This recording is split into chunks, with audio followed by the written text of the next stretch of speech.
Hello everyone that's watching this video. For my final project, I'm going to be talking about Hong Kong-China relations. Hope you enjoy, and the following is an introductory video that I curated.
In Hong Kong, pro-independence candidates won seats in the Legislative Council, prompting the Chinese government to warn against any promotion of independence.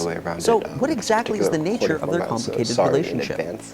But yeah, it's just sort of set the historical backdrop behind the whole tensions that now exist today. And highlighted quite a few the officially named Hong Kong Special Administrative Region of the People's Republic of China is not an independent country.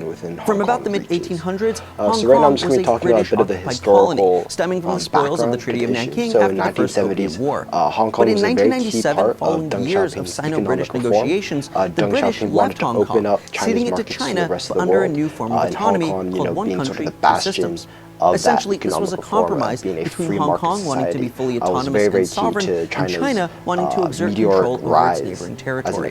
Although the two are indeed one country, the People's Republic of China, Hong Kong is relatively autonomous. It has its own government with independent executive, judicial, and legislative branches, and pretty much everything else a sovereign country should have.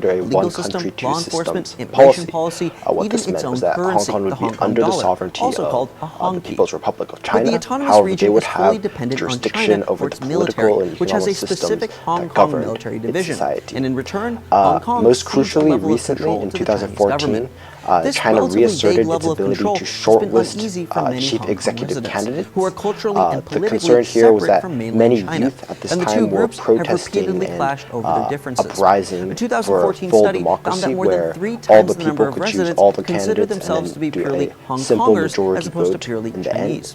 A growing stereotype against people from mainland China is that they're rude or impolite, while those from the mainland see Hong Kong residents as spoiled and ungrateful. Many in Hong Kong believe that the mainland mainland to has undue shortlist influence chief within the executive region. candidates. One example led to widespread.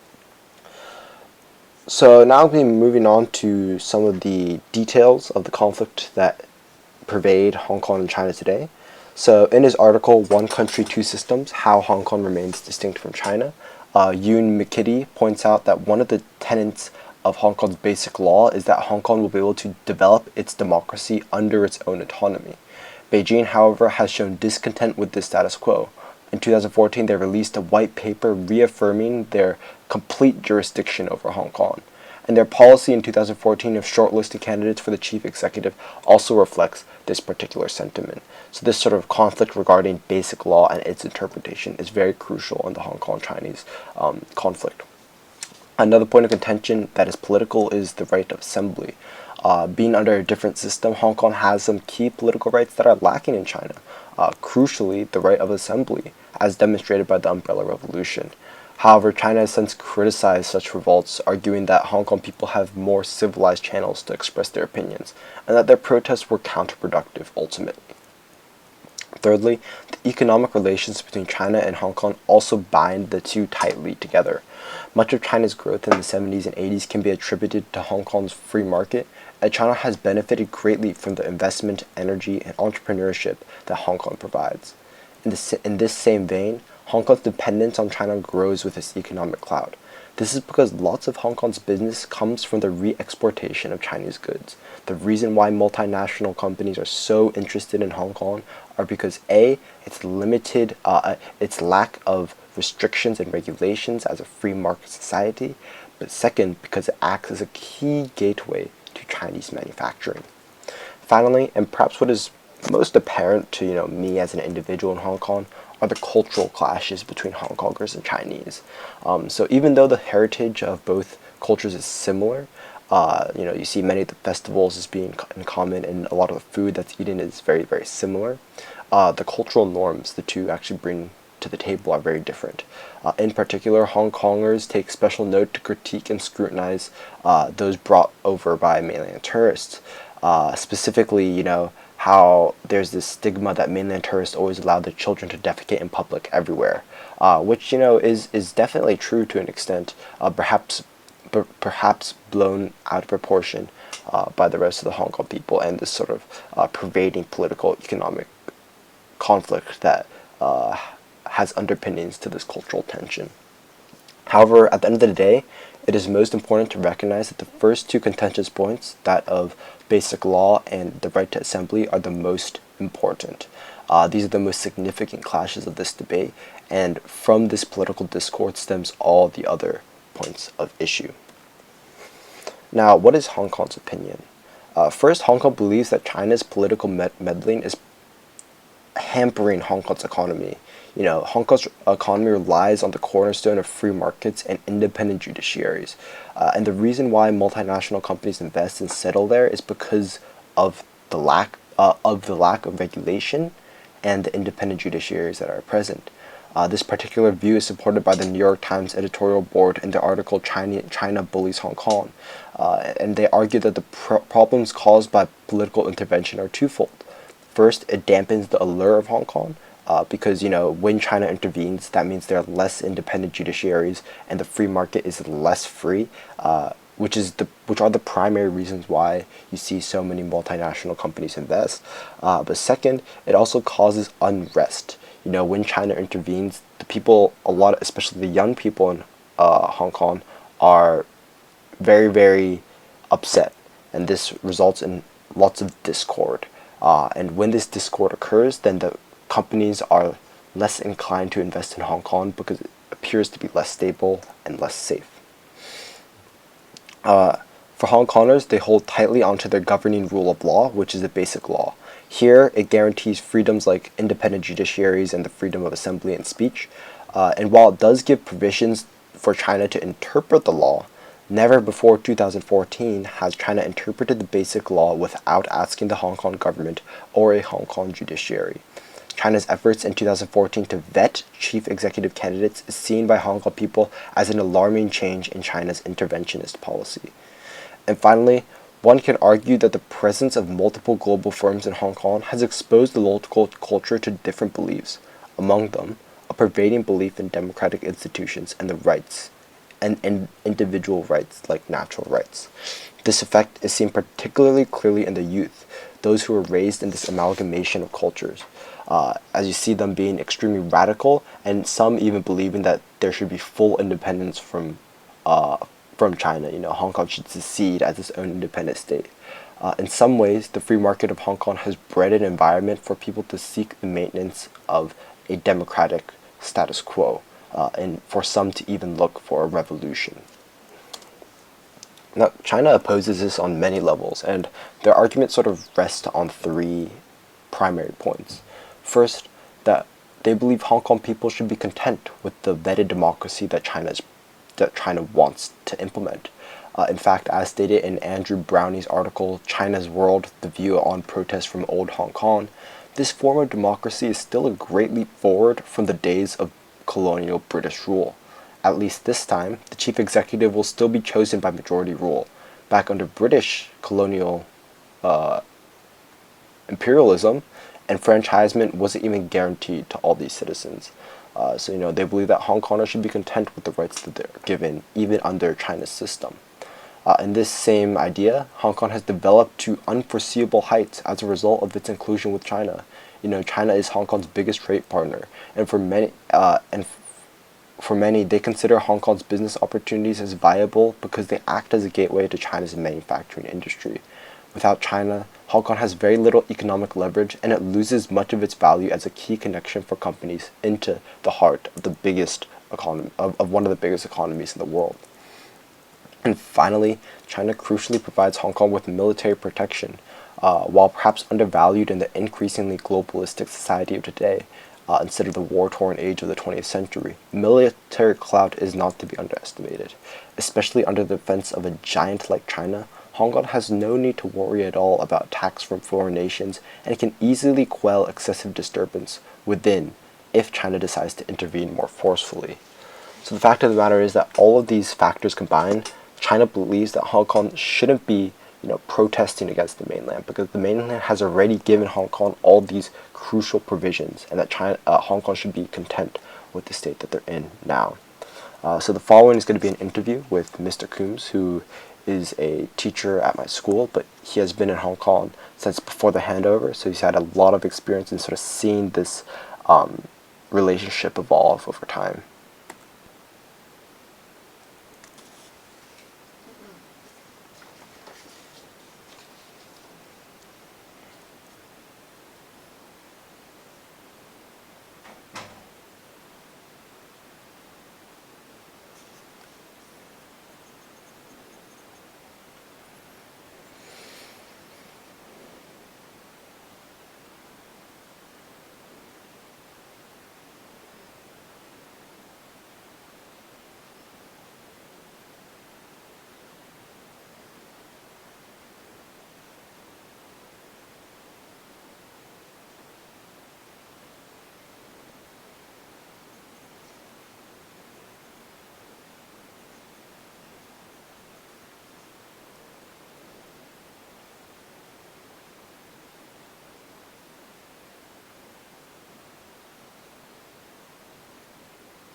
Right, so that was just an excerpt of the interview I had.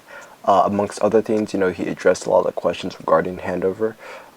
He said that it was unsurprising that China revoked the late attempts of democracy put forth by the last British colonial governor.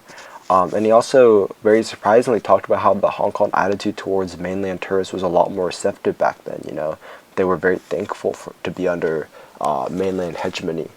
And then he also talked about the Umbrella Revolution. Mainly, he believed that the method and stipulations put forth by a lot of the youthful protesters was not particularly politically astute, especially regarding independence as opposed to democratic reform, which actually operates within the basic law provisions. Then I followed up with a question regarding the recent attempts by China to reinterpret Article 104 of Basic Law, which talked about all lawmakers, swearing allegiance to China. However, he sort of responded by saying that while this was obviously significant to an extent, the most important article of Basic Law was Article 23, which was regarding democratic institutions and their role in Hong Kong society. So, my personal opinion aligns slightly more closely with Hong Kong's stance on the issue. I think it's better for both parties if China didn't intervene too much politically and let Hong Kong remain a democracy. For one, I think China's intent on keeping Hong Kong under political wraps because it wants to continue profiting from Hong Kong's position as an economic gateway to China. Hong Kong is a key focal point in their economy, and the reason why they're intervening so heavily is because they don't want Hong Kong to get any ideas of independence. However, there are a few problems with this approach. For one, by intervening in Hong Kong and looking to restrict the political freedoms, China is removing the reason why is removing the lure of Hong Kong's economy, which is completely counterproductive to China's own purpose. If multinational companies like to invest in Hong Kong because it is so free, then trying to increase restrictions isn't gonna help China benefit from Hong Kong's economy at all. But second, what China seems to fail to grasp is that the more they attempt to restrict Hong Kong, the harder the backlash against the mainland will be. Most Hong Kong protests thus far have been reactive to attempts by the Chinese government to overstep its own bounds. The most politically fervent times in Hong Kong have been triggered by China's own efforts. So I think that, if China doesn't want Hong Kong to be so democratically fervent, then they should stop trying to limit their democracy. And that, this unrest that they're so concerned about getting out of hand and sort of spiraling Hong Kong out of Chinese control is only going to occur if China continues to try to restrict Hong Kong, really. Now, before moving on, I'd like to acknowledge that there are long-term concerns China has. In 2047, Basic Law stipulates that Hong Kong will become a fully fledged democracy outside of Beijing's control in terms of its politics, at least. This would open up opportunities for the rampant social unrest and political discontent against the mainland, which they fear so much. However, I would still argue that these concerns aren't fully valid. By trying to intervene now, the mainland is only accelerating the process of social and political unrest, as they are feeding into the precise sentiment of Chinese autocracy that Hong Kong democratic protesters fear. And by angering the Hong Kong people now, they are only ensuring that the protests in 2047 will be of greater magnitude than they otherwise would be. Instead, I believe China should be concerned with fostering a much more mutually beneficial and positive relationship with Hong Kong, and this is the only way they can keep Hong Kong in the short and long term. I would also argue that China's position regarding things are better now than they were before is a weak point at best. Hong Kong people recognize this improvement, but this doesn't mean that they don't still want to improve their position moving forward. Finally, Hong Kong's long exposure to Western values of democracy and free speech because of its free market nature mean that its culture has evolved to a point of incompatibility with China's ideal autocratic government. If China were to take democracy away from Hong Kong like it seems to intend to, the Hong Kong culture has been so exposed to ideals of liberty that the social and political unrest would be far too great for either Hong Kong or China to handle if this were to take place. So I think in all situations and in most facets of this issue, letting Hong Kong become a democratic institution is beneficial for both parties, is in the in China's economic and political interests, and obviously in the interest of the Hong Kong people, because they want that democracy and that two systems part of one party, of one country, two systems. Finally, I would argue that the young people are being very unreasonable for independence, for arguing for independence. I think that they aren't recognizing how reliant Hong Kong really is on China's economy, and how the two really work together in a lot of ways in order to produce a pretty mutually beneficial relationship already.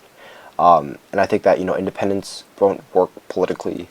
It will hurt both parties socially and economically, and most importantly, I think it's just completely out of the scope of what China will be willing to let happen. If independence was really a significant prospect, then China will intervene more forcefully. And if you continue to protest for independence, then China is going to intervene more forcefully, which is exactly what Hong Kong people don't want. We should be operating within the provisions of basic law. That way we have the legal and political high ground in this contentious issue. Nowadays, my philosophical justification for this will be utilitarianism, specifically that and the greatest happiness principle. I think that, as I argued above, it's the only way that we benefit both parties, and since we're benefiting so many people, then we're making the most people happy in this case. By helping the economies of both societies, by giving both parties the political systems that are suitable, then we're making the most people happy. And it's really the only way that both sides get what they want. If Hong Kong goes for independence, then China's going to be completely against that. Or if China, successfully takes away democratic institutions from Hong Kong, the economy is going to get hurt. Multinational companies are going to be upset. The Hong Kong locals are going to be upset. This really is the only way to sort of distribute the happiness across all parties. And I think, frankly, that neither side really loses from this.